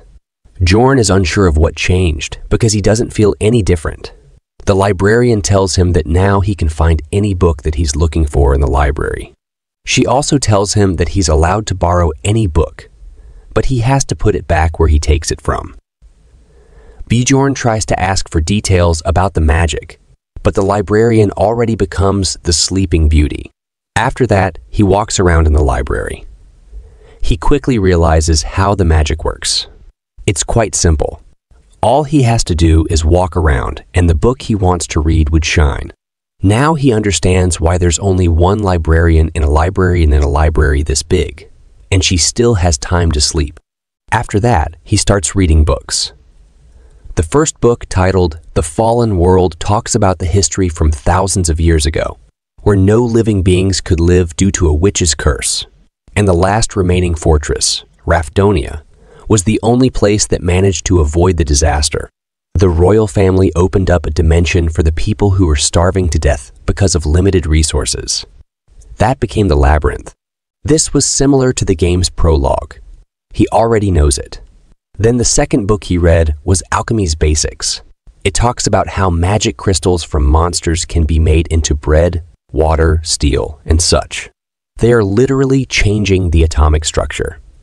Isn't it too much? Well, it was also too much for Bjorn to understand the theory, so he just memorized it for now. After that, the next book was Is Sacred War 3. It talks about how the barbarians and the elves come to hate each other. The fourth book he really wants to read about was The Evil Spirits of the Abyss. The evil spirits refer to those people who had come from different dimensions and had possessed other people's bodies. This was technically correct, but it doesn't describe why it happens. It's clear that the temples and the royal family had tried their hardest to get rid of this phenomenon. Well, What I think is that someone from the royal family is also one of the people from Earth, like Earth. And then he made it public to get rid of any competition. Well, it's just my theory. He learned one thing from it, and that is, as long as he didn't say any of the forbidden words, he would be pretty much okay.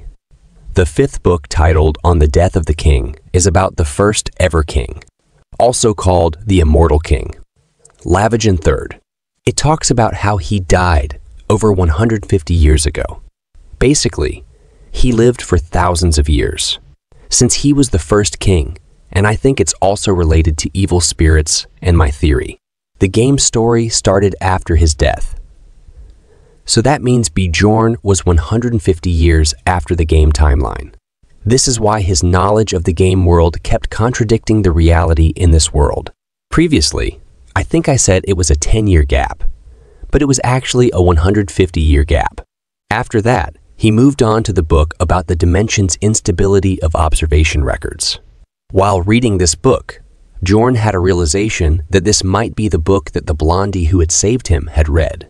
This book mentions a theory that says entering a portal in the moment that it was closing could have something to do with that instability. Perhaps that is why that happened to him.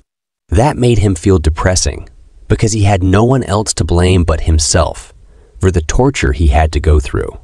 It had gotten dark outside, so he decided to read the rest later.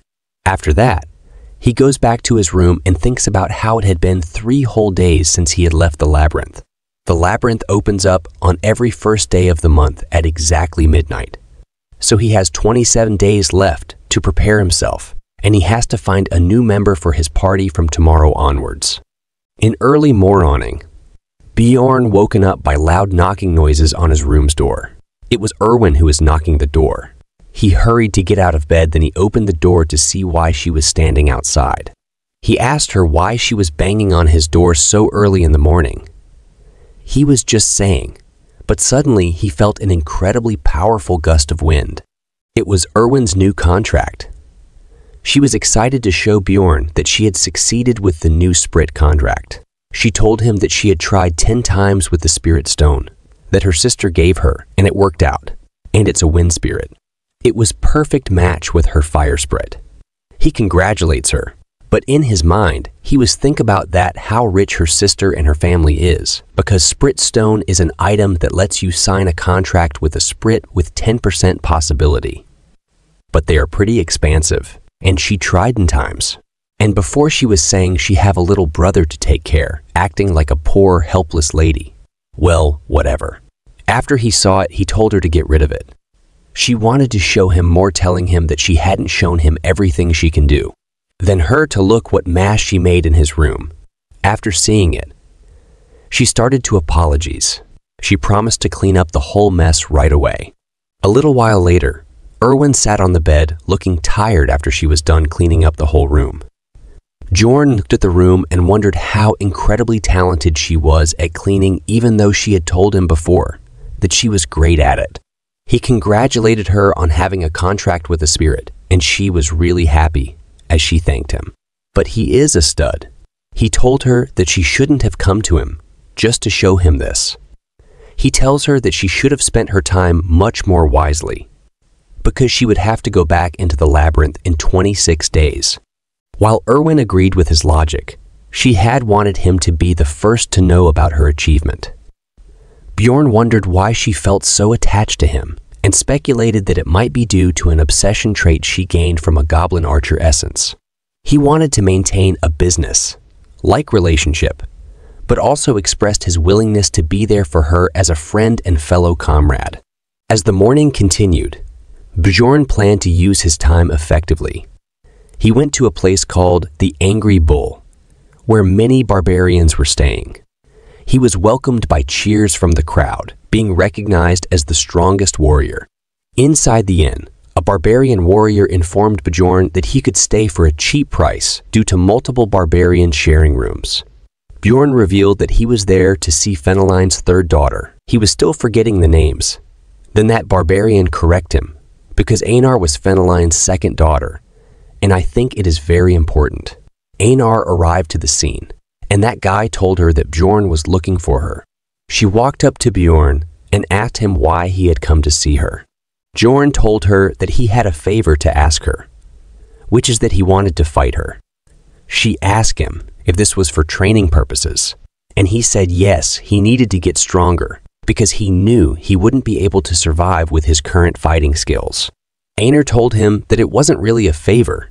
If you wanted that, all he had to do was come out to the field where there were already dozens of sparring.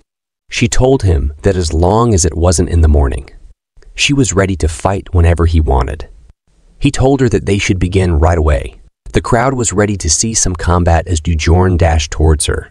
He knew that he came to learn, but he wasn't intending to lose either. The fight began, and Bjorn rushed toward Einar with his full power. Einar was also ready. She swung her sword, and Bjorn's body hit the ground with his face bruised and nose bleeding. Crowd starting to shout that Einar is the best warrior now. She walked up to him and asked him if he was okay. He answered that he was fine and asked her for one more fight. And just like that, they keep fighting for an entire day. They both are huffing like a dog. But Einar asked Bjorn that it's fine if he wanted to keep going, but she would like to rest for a bit. I don't know why, but to me it's looked like she is also from another world. It's just my thoughts. He told her that was enough for today, and asked her if she was going to go to the labyrinth alone next time around as well. And she nodded. She told him that she was too broke to form a party, so this was her only option. Bjorn immediately asked if she'd like to be his teammate, and he would keep 80 of the profits, but that he would pay for the party fees and everything. But in reply, she told him to shut up, as she had already heard enough. Bjorn stated to feel nervous. He was worried she wouldn't agree to be his teammate, so he brought up other ideas for her to stick around. But Einar just grabbed his hand and told him that she wouldn't understand even if he tried to explain it to her. However, she trusted him to join the party. He told her that he was looking forward to working with her. Next day, Bjorn headed to the Barbarian Shrine, a place of great importance to the barbarians. Here they saw the chief of the tribe. I like this old man's smile. He welcomed both Einar and Bjorn. Old man asked him if he had come to learn how to read and write, like Einar had. But Bjorn denied it. He was not here for that. He was come here something more. That thing called the spirit seal, or more specifically, he wanted a spirit seal called the undead seal. In this world, every species have specific trait to them. Elves enter contracts with spirits in order to borrow their powers, and dwarves receive the blessing of armor, which increases the effects of all their items, and the beast people enter into contracts with ancient beasts, called spirit beasts. As for the barbarians, they had the spirit seal. The chief got way too close to Bjorn's face, aggressively asking him how he even found out about that. The chief knew that usually that wouldn't be common knowledge to a young barbarian. So how did he find it? This had made the chief suspicious. But it doesn't matter though, since Bjorn had gone to the library to find out more information about the seal. So he told him that he read about it in a book, and that he had heard that spirit seals were greatly helpful in the war against the elves. The chief's attitude immediately turned. He told Bjorn that he was proud of him and Einar for reading books. He said that he had no reason to deny the spirit seal. Bjorn immediately wanted it, but before he could even finish his sentence, the old man told him the spirit seal would cost him 800,000 stones, as the chief looked almost giddy, knowing that Bjorn could never afford that. He looked at him like an accomplished person, almost as if he had won this scenario. Bjorn told him that he would pay for it, surprising Einar on how he could even afford that, because she was not there when Bjorn's stones counted. This was a careful plan by Bjorn, you see. Spirit seal was difficult to obtain at the start of the games because of its prices, especially because the higher your rank would get, the rarer the ingredients he would need on top of the already large sum of money. But now he have money. He dropped 4 bags, one bag, which had 500,000 stones, and the other 3 bags had 100,000 stones each. The chief was shocked this time, and he asked Bjorn about where Bjorn got that much money. But Bjorn had already thought of a reason to tell him. If the old man didn't ask, Bjorn would have been disappointed. So he began to tell him a story that he would love. About an injured elf that he found on the first floor. He told the chief that he used the elf as his slave and used her to acquire as many stones as he could. Then he fed her a essence and got even more money from her sister as payment. Those elves were completely helpless against the might of Bjorns. Well, it's actually true if you look at it from other perspective. Old man liked it as he laughed out loud, claiming that he hadn't laughed this hard in years. What's more, a whole group of barbarians came around to appreciate his act, and Bjorn liked the attention. Nonetheless, the old man had a reward for him. He liked Bjorn's story so much that he gave him 2 coins, each one worth 100,000 stones. So he made 200 stones by just telling a story. Bjorn raised his fist in celebration, letting the barbarians hear what they wanted. He loved the attention. He felt good inside when they gave him compliments. Let's learn a bit more about the spirit seals. You see, spirit seals are strengthening techniques. They make the body absorb the essence of magical ingredients and give the body a special power. The barbarians had a ritual of tattooing babies when they were newborn while their souls are clean, so that the soul pathways are still visible even as adults. This why all barbarians are tattooed. And here I am thinking that because they look cool with them. After that, as he sat in front of the shaman, guiding him towards the path of the spirit seal, he received one last warning. The shaman told him explicitly that there was no way out of this once he received this spirit seal. He cannot receive another kind of spirit seal if he chooses this path. But Bjorn had accepted it. This undead seal is the essence of a tanker barbarian. So the shaman began the process by raising his needle at Bjorn's back. He knew that this was the right choice. He had played the game too long to not know this. Red rays of light began to pour out, entering the tattoos on Bjorn's back. He was starting to feel it. He felt it on his back, and then he felt it through his entire body. The pain was overwhelming. It hurt so bad that he wanted to scream. But he had to endure this every time he wanted to upgrade his spirit seal. After long pain, he activated the first level of the seal, and his natural regenerative skill had increased greatly.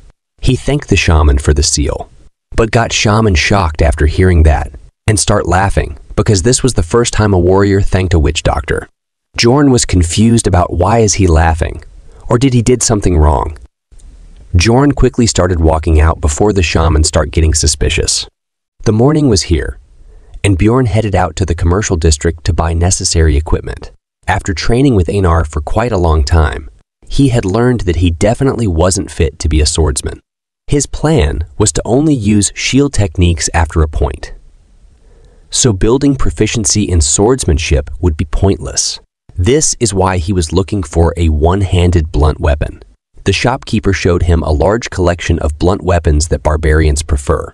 These were good-looking weapons that Bjorn knew would fit a barbarian's taste, but he asked for a more normal-looking one. The shopkeeper handed him a simple bronze mace, which immediately caught his eye. It was a small mace that cost 220,000 stones. After that, he did some more shopping, buying himself a custom fit helmet and a half-armor plate that fit him perfectly as well, which cost him 530,000 stones. Now, he was left with only 50,000 stones.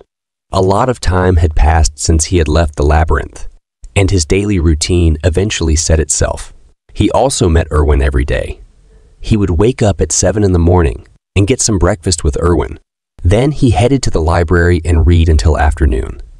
After that, he always ate lunch at new locations, just so he could gather information that wasn't readily available in the books of the library, listening to adventurers speak.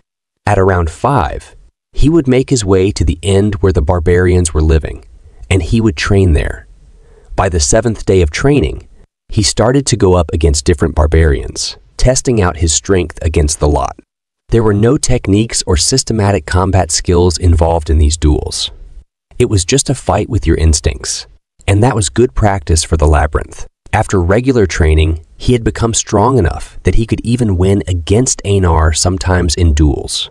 During the duel, she would compliment him on his skills improving.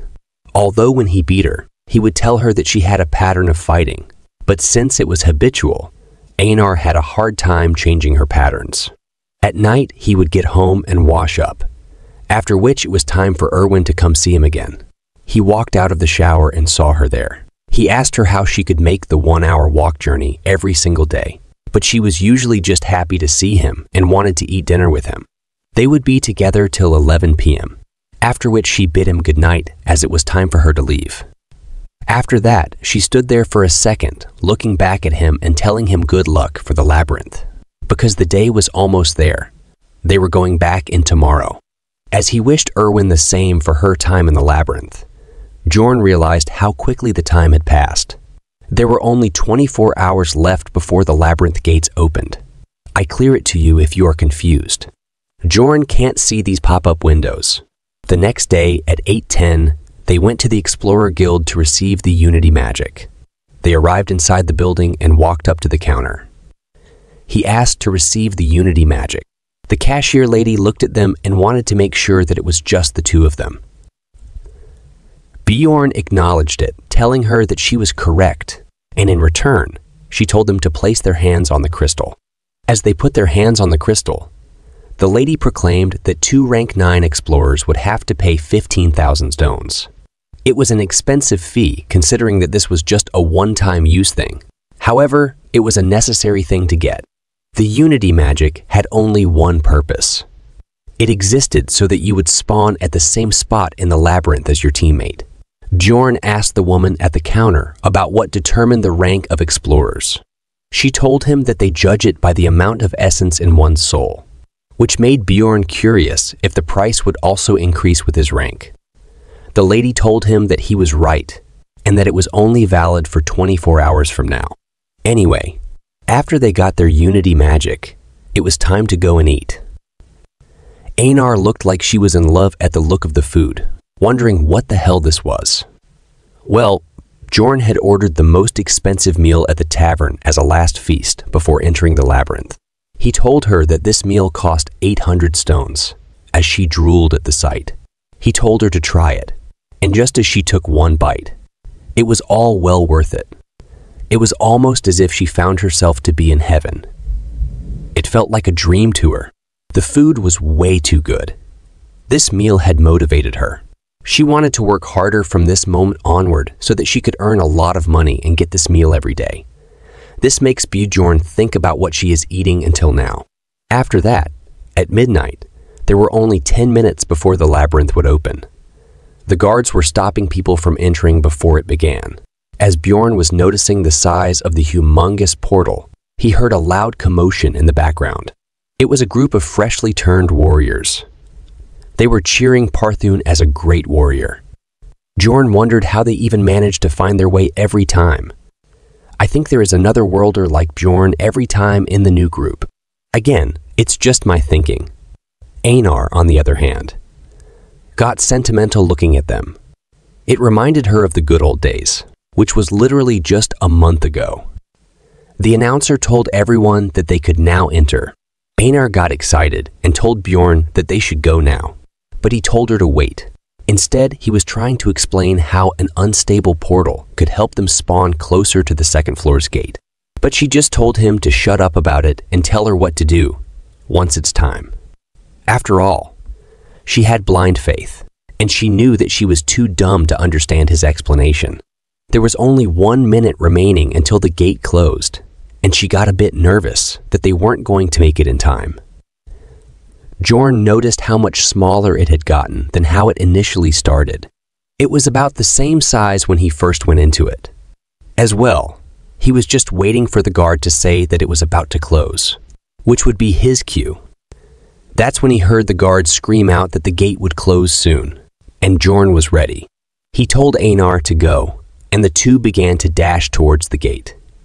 It was time for them to enter, and even though the guard tried to stop them, telling them it's dangerous as they passed through the gate, they had found themselves in complete darkness. As Bjorn opened his eyes, he knew that he was right. Bjorn was right. It was the dark region of the first floor, which made Einar panic because she couldn't see anything. He came prepared, though. He had brought torches with him this time. As he entered, he saw a large concrete slab, which made Einar a bit confused as she asked him what that was. Bjorn explained that this was a monument, which they can use to open the portal gate to the second floor. This time around, they weren't going to stick around on the first floor at all. They were going to the second floor immediately. You see, beyond the barbarian, Bjorn was an expert gamer, and every pro needs to know how to utilize and exploit bugs. Bjorn opened the portal to the second floor, and after seeing this, Einar was in shock. As I explained before, Bjorn gained 2 experience points because he opened the portal first. And because of this, Bjorn's level increased, and he is finally level 2 now. And also, the maximum capacity of essences has been increased by 1. Let's talk about this later. Both of them entered the second floor. Einar asked Bjorn how they got here so quickly. The chief said that it takes at least 3 days to get to the second floor. Bjorn answered that he read about it in a book. Einar complimented him and said that he is amazing. This time, the second floor they came to isn't the Goblin Forest, but the land of the dead. Then Bjorn asked Einar if she is feeling something. She asked what he is saying. Then Bjorn told her that it feels like something is filling his entire body from inside his veins. After hearing that, Einar congratulated him and told him that his spirit status must have gone up. Then Bjorn understood that this is leveling up. There are also levels in Dungeon and Stone and B, which are needed when using skills increase with level. The amount of essences one can consume also increases with each level. Since Bjorn is now level 2, he can take 2 essences. Einar was still confused because his spirit status increased without killing any monsters. Then, Bjorn explained to her that it was because opening that portal counted as an accomplishment. Experience. It's called accomplishments in this world, but you can only gain it once per type of monster. After a certain point, it becomes very difficult to obtain, and one way to break that wall is to open the first portal with a speedrun. The experience earned from opening the portal doesn't stop after the first time, so if used well, it's an easy way to gain experience. So, he has to keep this trick a secret. So, he told Einar that it's a secret. So if anyone asks, tell them that it took them 2 days to get to the second floor. Einar was confused, but she agreed. After that, they moved out from there before the experienced explorers get there. First, I was thinking, why is his helmet weird? Now, I understand why. So, it is used for holding the torches. It's quite practical indeed. Then Einar touches Bjorn's helmet, and it's not hot. Then Bjorn explains that it's because torches are magic tools and stay on for 3 days once turned on. That's why it's possible to use them like that. If not, Bjorn's head will be roasted alive. The land of the dead has stronger monsters on average than Goblin Forest. However, there are no traps, so it's less tricky than Goblin Forest. In other words, this place is much better for 2 barbarians. Einar saw the ghouls. There were just 3 of them because it's just the first day. There will be about 3 times this amount on the 3rd day. This made Einar excited, so she decided to take care of them herself, and she finished them in a single swing. After that, she started boasting, saying that the second floor is easy. Then suddenly, a sound of laughing and screaming came. She got scared and held Bjorn's hand tight, asking him what that sound was. Then, Bjorn explained to her that it was a banshee, a ghost monster. They don't attack first most of the time, so it's best to ignore them. And even if they try to attack them, their attack won't work on banshees anyway. Plus, if they attack first, they'll be cursed, and the banshees will be after them until they're out of the labyrinth. After hearing about the curse, Einar got too scared and started praising Bjorn, saying that he was a wise warrior or it could have been bad. Then suddenly, a sound came from behind her, and she got so scared that she almost choked Bjorn to death. But thankfully, they were just skeletons, and she is back to her normal self again. Bjorn tried to give her advice to go for the core, but she completely destroyed them and then asked him if he was saying something. What can poor Bjorn say now? But what's more important is that he also gained 1 experience point. After that, they traveled north for almost 8 hours, and naturally, they were able to come across new monsters. Elder ghouls, which are double the size of normal ghouls, skeleton mutants called skeleton warriors, and even skeleton archers. But there was not much difficulty. There were only a few of them in numbers, because it's just the first day, and Bjorn's battle ability had grown quite a bit. First of all, mace. His weapon now was the perfect size and weight for him, so he was able to crush their skulls much more easily than the hammer. Next, the armor, which reduced the surface area he had to protect using the shield, letting him fight much more aggressively. The steel helmet might not protect him too well from a crossbow, but it easily stopped arrows from half-broken bows. He might be good at destroying the enemies, but there is one more who's just as good or better. Bjorn feeling refreshed compared to the fights he participated in with Erwin. Bjorn's arm was injured, but it healed soon. Then Einar asked Bjorn the reason for it, or is this the spirit seal thing? He answered that yes, it was. The undead seal's level 1 effect is better natural regeneration. It takes only about 1 minute to heal 0.5 centimeters deep. Plus, his stamina itself recovers quickly too, increasing his endurance, meaning making him a perfect punching bag. Now, the ground is no longer wet. The terrain is different, and they are ready for the new adventure and new enemies with their heroic pose. I think I've seen this pose somewhere, but I can't quite pinpoint where. They were just giving a pose when suddenly a sound came from behind. This time, it's an 8th rank monster, Death Fiend. It's a scary monster that eats light, and you won't notice it until it comes near you. Bjorn ordered Einar to attack its head. Einar was a little scared, but she said that she trusts him, and they started attacking the monster. But Death Fiend is not an easy opponent to beat. Its skin is as hard as a hard stone, and it's also super strong. Einar tried attacking its neck, but she was not strong enough to cut its head. She started panicking, asking Bjorn what to do. Death Fiend is known for its good defense. Plus, Death Fiends have a passive skill called Body Preservation, which helps him heal faster. Because of Einar's attack, Death Fiend used his active skill, Call of the Dead, to summon ghouls. Difficulty suddenly rose. It looks like Death Fiend's essence is great to become a necromancer. Bjorn ordered Einar to take care of the ghouls first, and he faced the Death Fiend in the meantime. Bjorn was holding the Death Fiend while Einar was fighting the ghouls. After Einar killed all the ghouls, she attacked the Death Fiend, which distracted it and gave Bjorn a chance to attack its head. Bjorn was feeling good after attacking it, but the Death Fiend attacked Bjorn pretty hard. Bjorn also attacked it with full power, but it healed quite fast. Bjorn couldn't attack fast enough to catch up with its regenerative speed, so he was thinking of giving up on killing it and going for 9th rank monsters. But suddenly, Einar lifted the Death Fiend's leg. Bjorn understood that she is trying to mess with its balance, so he also attacked its other leg and flipped it down on its back. Because of its body, it was unable to get up on its own. This showed who the real villain here was. After that, both Bjorn and Einar started beating its head like they were pounding a rice cake. This reminded me of a Doraemon movie when they got to the moon, where Bunny makes rice cakes. They were really enjoying it, and just like that, they defeated the Death Fiend. It's lying behind a big stone. Einar was happy, but Bjorn told her that it's only worth 100 stones. But with ghouls, it's 300.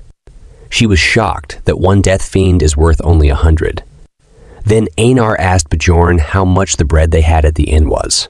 Bjorn answered that the cream pie would about 300 stones. She was happy and said that she can enjoy one of those each time she kills a Death Fiend. This motivated Einar, but I think she forgot that they are splitting 8. Bjorn gets 80, and Einar only 20. Well, whatever.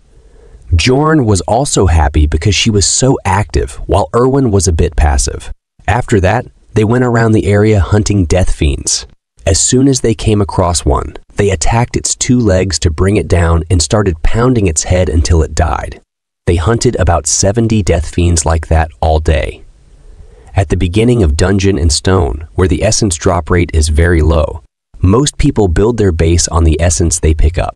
That's why he aimed for a death fiend's essence, which would synergize with his undead seal and has a nice passive skill.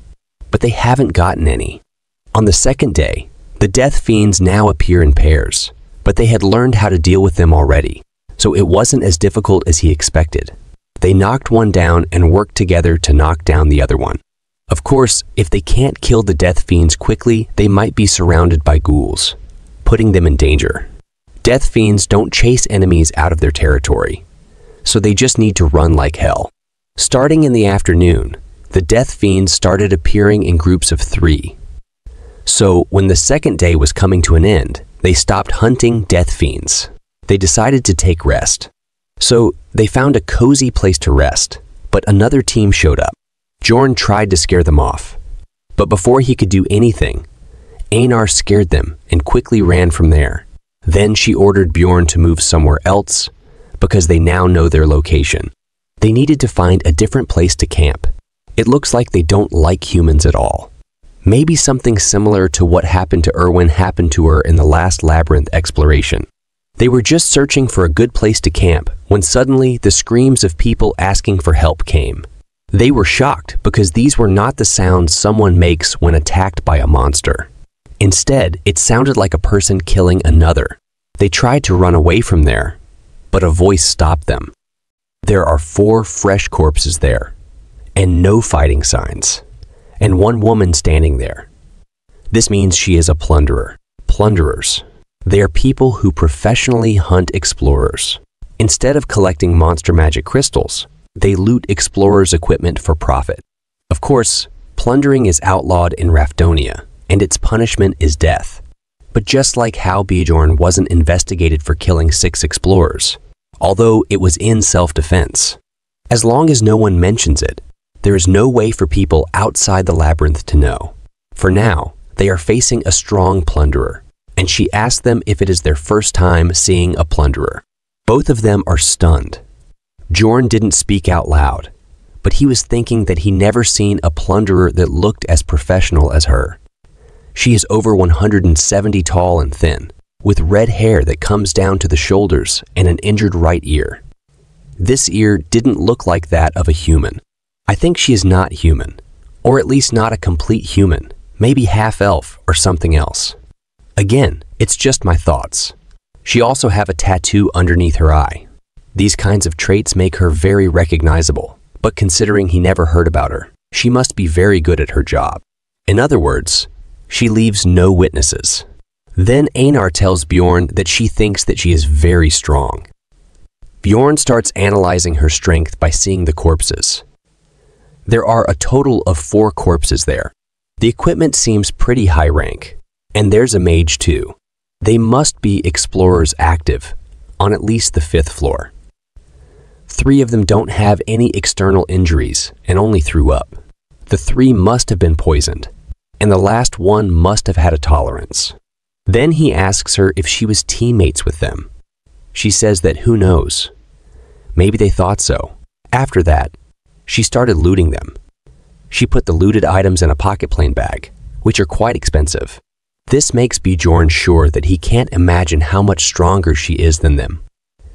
She called them out, and both of them were stunned, thinking about what to do.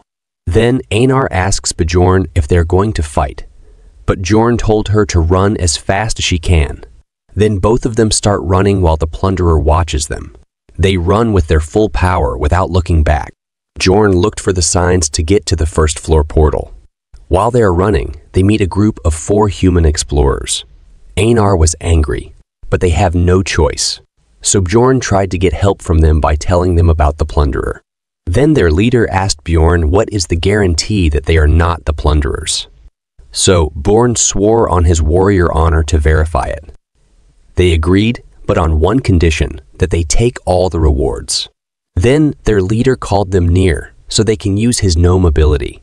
It assimilates the user and others within a 3-meter range with the environment. It's a very powerful ranged stealth ability. Its con is that you can't move. But this, you can entirely avoid fighting. Bjorn was just thinking that they got lucky.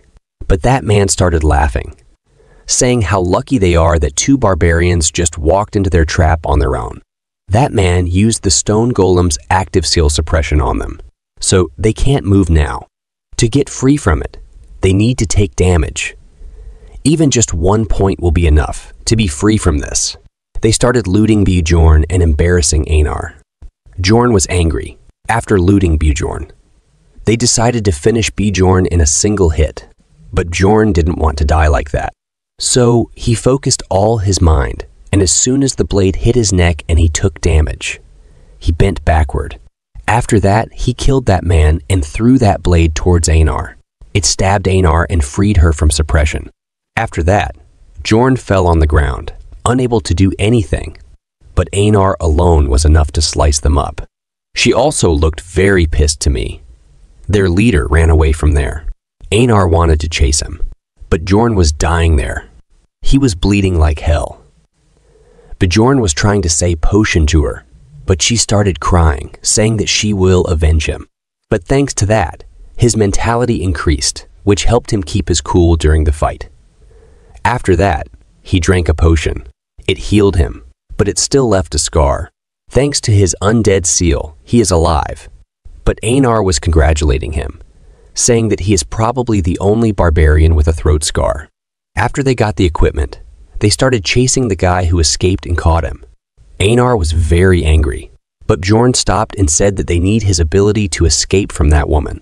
But suddenly, a poison dart came and killed him. It was that woman who killed him. She said that the fight earlier was pretty impressive. That means she was watching them all this time. Bjorn was afraid, but now that they can't run anymore, so he told Einar that they will face her head on. So the fight with the tick girl began. Are there still my horny friends there? Looks like many of your dreams are breaking, or there's still some hope left. Let's wait and see. So the fight begins. Einar swings her sword to attack her, but the plunderer dodged it. Then Bjorn attacked her after Einar, but she easily blocked his attack. Bjorn started thinking how much essences she has. So Bjorn decided to drop his weapon and grab her and ask Einar to attack. But suddenly he fell to his knees. His entire body was void of strength, because the plunderer pierced through his armor and stabbed his spine with the dagger. Bjorn was confused about if she is an aura user, and if she is, then they have no chance of winning. Einar tried to attack her, but she was also injured by her. Then she asked them to give up, because poison is already spreading throughout their system, but she can let them live if they swear to not tell anyone what they saw. Bjorn was confused why she is doing it. She tells them that it was her idea from the start. She really doesn't want to kill barbarians because she was indebted to them. That's why she was just watching when they were attacked earlier. She wouldn't have had to kill them by herself if that group earlier had killed them. Einar on the ground told Bjorn not to trust her, saying that she is messing with them. Then Bjorn asked the plunderer, what if he refuses? Then she said that she will kill them. That's the promise. Then Bjorn asked her who she has promised with. Then she got angry and told him that it's none of his business. Then Bjorn swore on his honor, which he sells like vegetables. After hearing that, she came close to Bjorn, saying that he was unique. Then poured the potion on Bjorn's wound. Then she asked Einar about what she'd do, and she refused, which shocked Bjorn, and the plunderer accepted it and was ready to kill her. But Bjorn asked Einar to swear. Einar was not ready, but Bjorn asked her to trust him, and reminded her that she said that she would do whatever he says. She was unsatisfied with it, but she agreed to swear. Then Bjorn asked her what floor she was at. She looked back and told them that it's the 8th floor. Then she disappeared from there, but Bjorn promised to himself that it will be different next time they meet. After all that, it means they go back to the 1st floor to relax a bit. Bjorn now has experience to go through the portal, so he landed all right. But Einar was not good at it. Bjorn asked her if she is all right. She said that it hurts, but as a non-warrior, she doesn't even deserve to talk about her pain now. Her mind is completely broken from the shame of begging for her life. Bjorn tried to encourage her that the warrior that survives is the strongest, but she didn't buy it, saying that she won't understand if he talks too much. But still, she gets what he means, enduring this shame and desire. That means she is a strong warrior like Bjorn. But Bjorn doesn't feel any of those things because he is not a real barbarian. They have been awake for 20 hours now, and all the things they've gone through have made them mentally exhausted. But they can't sleep. Even Bjorn was not feeling as bad as Einar is, but still, he feels rather terrible. Bjorn remembers his past when he was saved by Blondie, when the priestess refused to heal him, and the swordsman threw a potion at him like he was sad to see it go. He took the potion like a dog back then. He was happy to be alive, but he can't forget that feeling. He made the best choice he could in the situations he was put in. In other words, he was only focused on the present. But what else can he do? As soon as he opened his eyes, he saw someone be beheaded, and things far from reality continued to happen. So he had no choice but to act out of prioritization for his safety. But he can't survive like this. So he decided to change his plans. Then he asked Einar if there is a way to become stronger but comes with great danger. Einar told him that she will do it. They all die if they don't get strong anyway.